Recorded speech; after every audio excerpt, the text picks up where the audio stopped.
Good morning everyone. So nandito na naman tayo, ang kaugalian natin uminom ng Nescafe Original tuwing umaga. So, eto na. Sa mga nakarelate dyan, yung favorite nyong coffee. Ano yung favorite coffee nyo guys? Sa akin, ito yung Nescafe Original lamang. Yan. Wala ng iba. Yan. And then, yung favorite kong masarap na fudge bar. No? Na merong durian. Agay, paborito ko to talaga guys.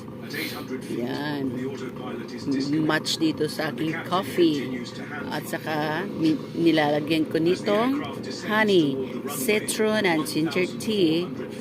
Yan. Hindi lang masarap, kundi meron din siyang good for health.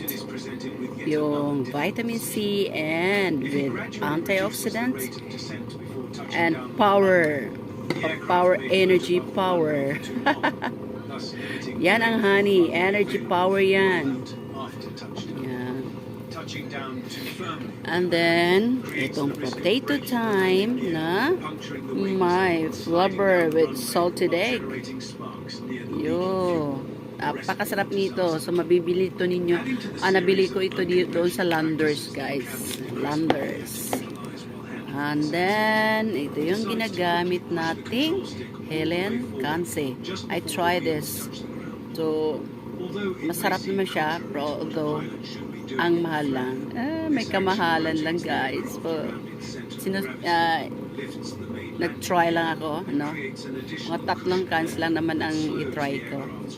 Yan. Pero, nandito lahat yung mga nutrients na kinakailangan ng ating katawan. Yan. So, okay. Hanggang sa see you in my next video. Sa uulitin. Thank you for watching. どうもありがとうございました。これからもよろしくお願いします。では、さよなら。